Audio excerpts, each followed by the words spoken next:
Yo. Yeah, this is my good friend Lauren Altman. Hi. What's Hello. do me a favor? Tell me what you do. Tell me what your title is, and all Well, that stuff. up until Actually, up until title, Wednesday. time, sir. Wait, Anyway, go what? ahead. Start over. Go ahead. I'm sorry. Go ahead. Well, Scotty, first I met you at Jekyll's in Hyde Park, of course. Correct. Um, up until last Wednesday, my title was Regional Managing Partner of Thunderdome Restaurant Group.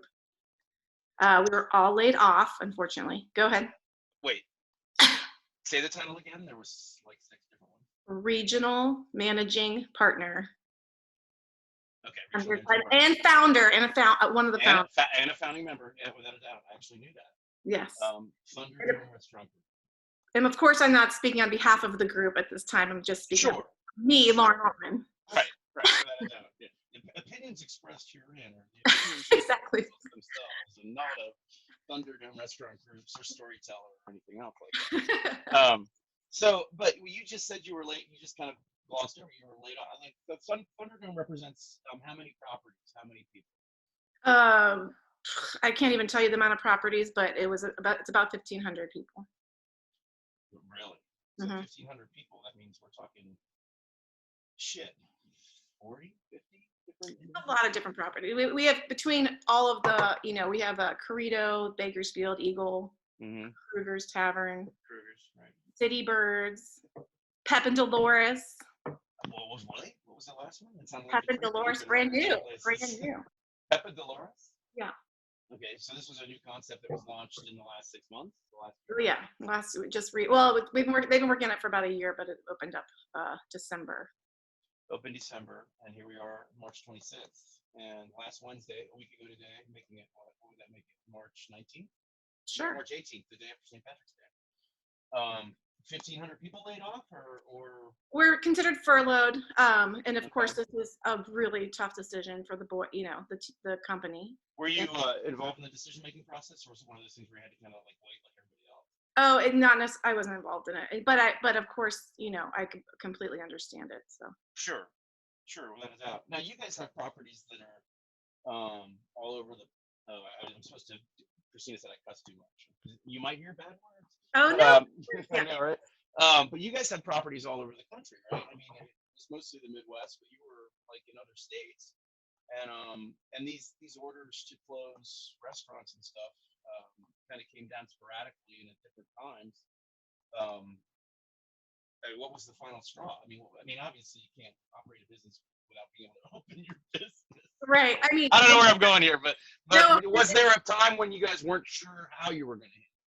Yeah, I mean, what happened with me personally was I was literally running the floor at the Eagle on Sunday.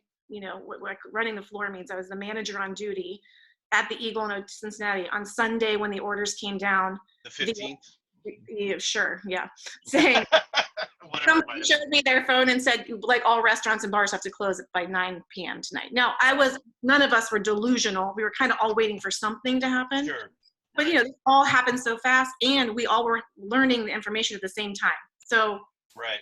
The hardest thing, everyone was different places, and I'm like physically in a building with, a lot of guests and my team, and they're all looking to us. We don't have answers yet because we're learning the information at the same time.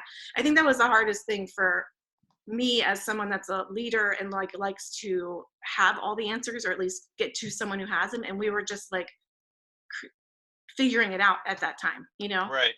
So There was no really exhausting day. I can only imagine. Because you don't have any time to put any kind of contingencies in place. Or even process mentally. I mean, everybody was literally processing this information. It was crazy. Yeah, and especially because I think a lot of the angst that people have felt over some of these things is just the open-ended nature of it. I mean, there's no, Trump likes to say, let's open it easy. I mean, there's no real clear picture as to what this is going to amount to. How much time? I heard a guy on NPR, and this was actually before a week ago. He was saying, if this goes on for anything like 4 to 6 weeks, where restaurants have to close, you can expect 75 to 80% of your family-owned independent businesses to never come back. Yeah. And it's just like, well, shit, so I mean, do you guys have like, again, nobody can speculate, nobody has any idea. Have you have been privy to any conversations about contingencies, what this means, how you guys are positioning yourself if all of a sudden it was lifted? I mean, how fast could you take things out of mothballs? I mean, I know inventory is perishable in a lot of cases. Right. Again, I don't want to speak too much on behalf of the company because Sure. we're all just kind of, I think what we're all doing right now is because I think most of us literally are still somehow engaged, obviously, and by most of Right. us, like the regionals and ownership. So we're all kind of in our own spaces thinking about it. And then I think we're going to talk every once in a while and we're just kind of brainstorming. But my, ultimate opinion is that we're all very hard work. This whole industry is full of very hard workers, and we're going to get, By definition. yeah, we're going to get really creative and fun and make it so that we're going to want to, jump back in as soon as possible. There's going to be a lot of weird things that happen to buildings that have been unoccupied for a while, right? Yeah. So Yeah. that's my thing. It's like, okay, what do we have to do? All did a great job.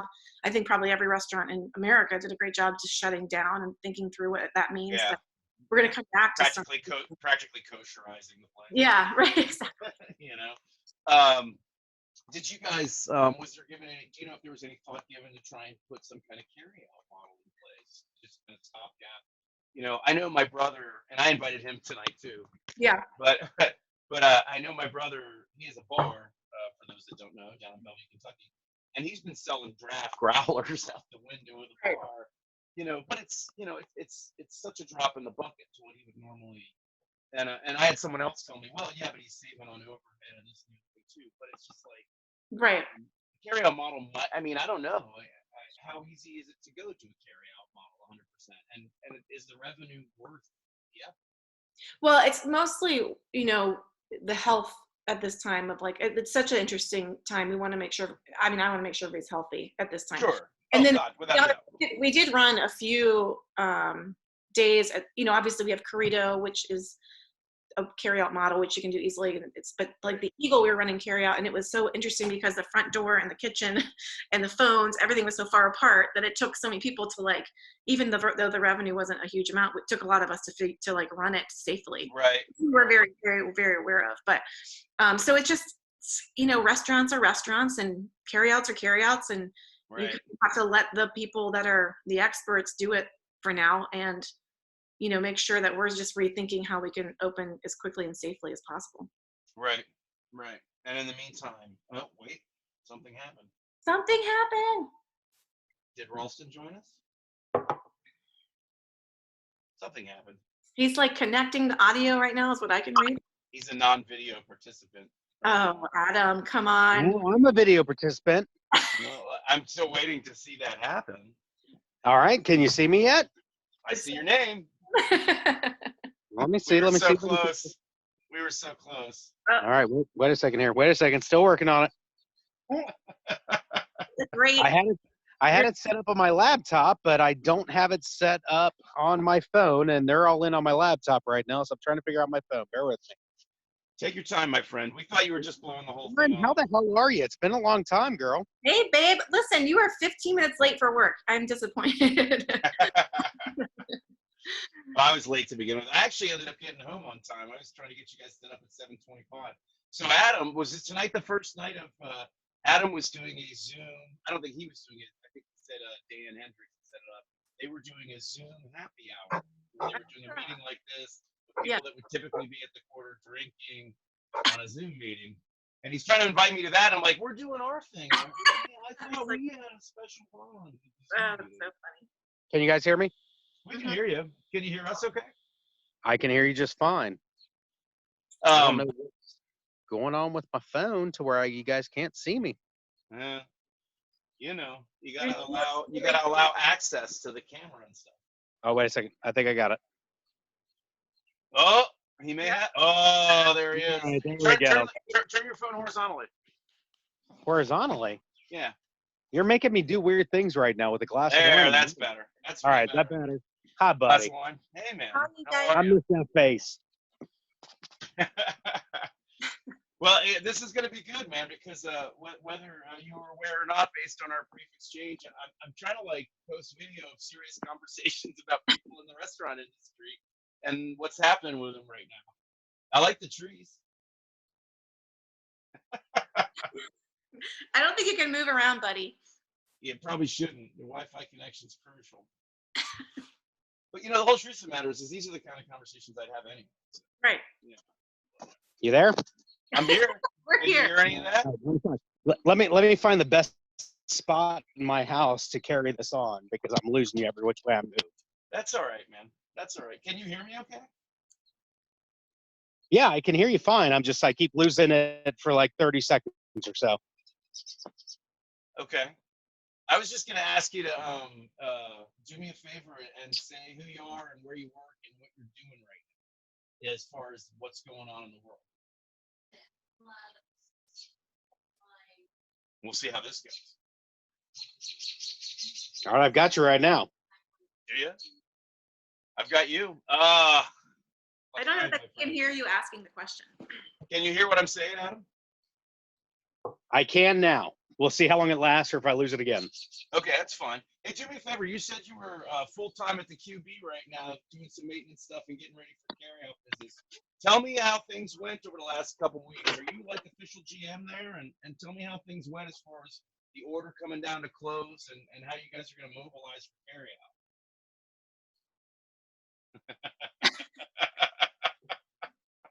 Or not. I mean, it's all good. My brother didn't come either. At least you tried. You showed up. You were here. Yeah, hey, listen. I appreciate it. I do. And we had no reservations on because the scare had already been out there. So it was just a quick call of, you know what, let's just shut it down now. Let's start the cleanup process. Was that before the actual order came down on that Sunday? The order had just come down, but the order was delayed for 24 hours. They were DeWine was trying to basically. Right, midnight Monday or whatever. Exactly. So he's trying to basically call it 24, call it 36 hours, whatever he wanted before the order came down. And I was one of the few that actually, I shut down altogether. I didn't try to play the carryout game early on. And that is specifically for my restaurants, the fact that we carry a lot of extra insurance. And we've always been that way with where we are for whatever reason because of the main owner to the restaurants. But as we're all experiencing right now, insurance is not actually panning out. They're calling it's not a physical issue. So therefore, I'm sorry. Hey, hold on for just a second. When you say insurance isn't panning out, for what? To actually switch over? So disruptions / interruption insurance. Oh, you're talking the big. Okay, sorry. So the umbrellas part of the insurance process is 10 years ago at the quarter, we had a grid go out for about 7 days and had to shut down. Mm-hmm. And because of that, interruption insurance carried on. So being a state order from the government, our early on process was being shut down due to something we couldn't have any direct effect to, that we should in turn possibly have some kind of insurance come back on this to help us out. And we basically went back and forth with insurance for about 2 weeks after that, trying to figure out. And for the insurance companies, it's a first time for them too. So they were trying to figure out what they could do also, and if there was anything they could do. And it's come down to, it's not a physical issue with the properties. So right, obviously. Yeah, exactly. Well, it's not like the capabilities aren't there. But and so just to kind of tie a bow around that, where's it leaning? It sounded like you thought that you guys weren't going to get any compensation for that. I'm sorry? It sounded like you were implying that wouldn't apply, that somehow you guys wouldn't be covered under those circumstances. No, we were hoping to be covered, and we are working on, different SBA loans and everything else to see if it would help to push us through. But at the end of the day, I think we are just late to getting our feet wet and starting the carryout. So we're now going to go in the carryout realm starting next week. Well, let's talk about that. Just to see if you can bring some money through the door, right? Well, exactly. That's the thing is, Lauren and I were just talking about that because, obviously Lauren's associated with a wider swath of properties, and at least one of them is already identified as a carryout thing. But she was just, we were just kind of talking about whether or not the benefit of switching to a carryout model would generate enough revenue to justify the costs. And Lauren seemed to kind of hedge on the bet of no. Some restaurants are carryout restaurants and some aren't. And so it sounds like you think the other way. You think the quarter might be able to generate enough revenue to justify the whole Well, bringing Scott, staff in. Sorry, go ahead. let me interrupt real fast, just because the neighborhood piece to what he has is so unique. Also, Big. Could be a It's huge true. benefit. That's a really good point. That's a really good point. No, but Lauren, I agree with you on that. The whole carryout piece, it's not a revenue generator. It's just, It's a matter of just bringing in a few dollars just to basically help the cause. I mean, this isn't a win.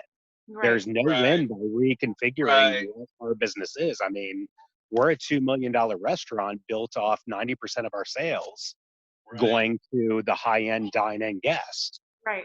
And it's carryout is going to revenue hopefully enough just to get us to a zero marker.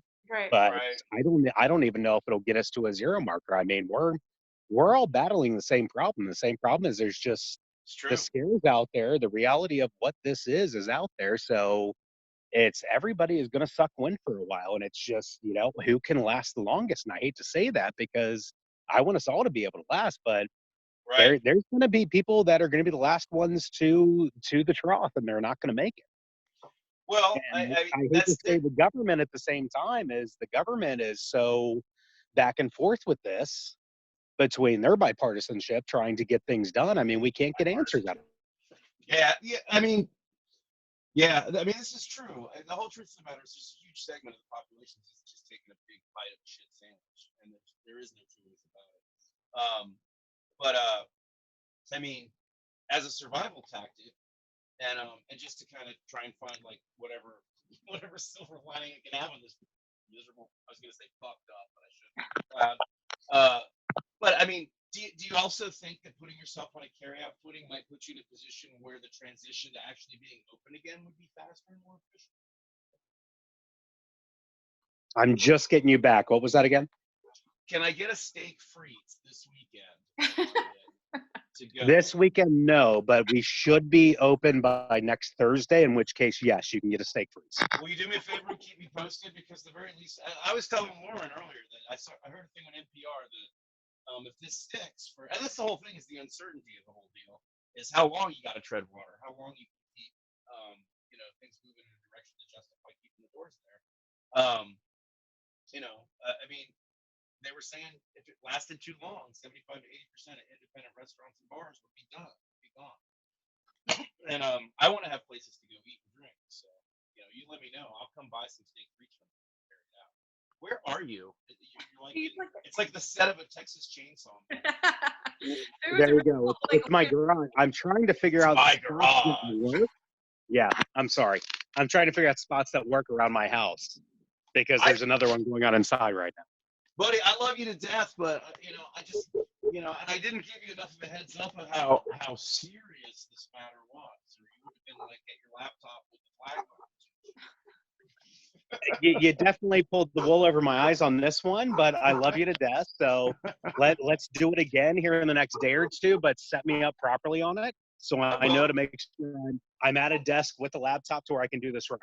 No, you're totally fine, man. You're totally fine. Like I said, I told Lauren earlier, and you didn't get a lot of the background. I'm just trying to talk to people who are dealing with this, and I just want to give people a sense of how it's affecting them. It's the news is all numbers and arguments about.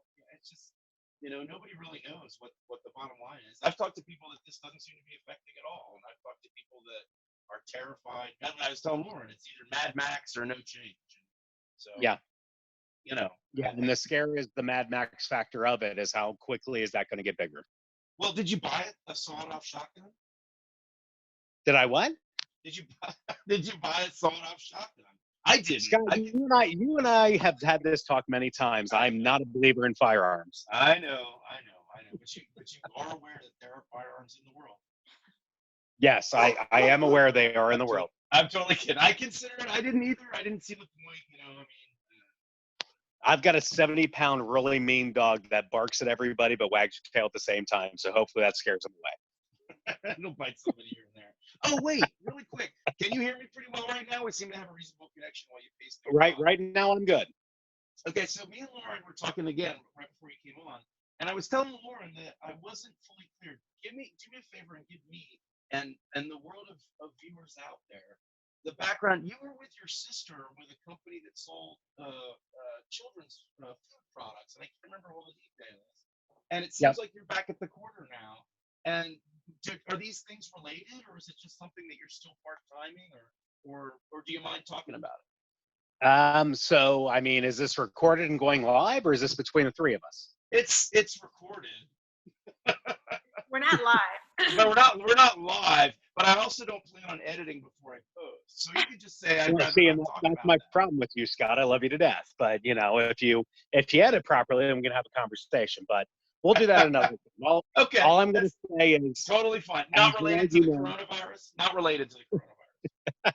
I never fully left the Quarter. I've always been there as a part. I know. No, I know. But it seemed like you were very invested there. Well, in the last 7 weeks, Jim and I have had a number of sit-downs to where I'm officially back as the figurehead at the Quarter Bistro, and that's where I will lie for a very long time.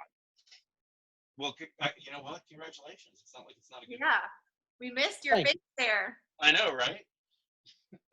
Without a doubt. It's a solid hand on the till, man. Exactly. It's a steady hand on the keel. I don't know. And it's so interesting that, as soon as I come back, then we have a pandemic in front of us. Mad Max, man. Mad Max. Wow. I walked into a very interesting time. Yeah, without a doubt. Well, I just hope, honestly, I just hope this whole thing doesn't last long enough for it to cause. I mean, there's going to be long-term economic damage to pretty much everything. And Lauren, to all of the different articles that I'm reading these days, I bless you guys and your company and everything you're doing for your employees also. You guys have been huge in this town already. They're amazing, and I'm so lucky to have them and be a part of their bubble. Yeah. So they're doing the best they can to hold on to everybody when the time comes. We're doing everything. Exactly. Yeah. Are you talking about me, Thunderdome? Yeah. Yeah, we're doing, the goal is obviously to bring everybody back, and we're going to do whatever we can as quickly as possible, and we're coming up with phases, kind of, but like I said, we're all kind of in our own mental space right now and brainstorming. Yeah. Do you guys do this kind of stuff, like meet video at least? We do lots. We don't do video. I think not all of us love to show our faces, but we do lots of voice conferencing and stuff like that. Cool. Adam was doing a live Quarter Bistro happy hour tonight, and is that going to be a regular occurrence? And you said Big Dan Hendricks hosted that? Are they fighting? We are fighting. I didn't hear anything you just said. I asked you if the Quarter Bistro happy hour tonight was hosted by Dan Hendricks. It was hosted by Dan Hendricks. Is that going to be a regular thing, or was it just tonight? We'll find out. I would like to see it carry on every single week.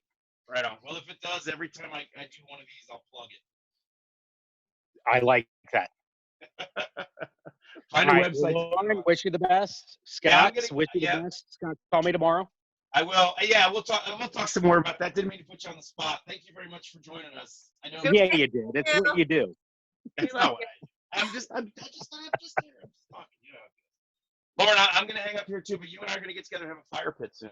Okay, bye. Love you. At the house. Love you. All right, take care, guys. Love your body. Love your show. Bye. Guys, later.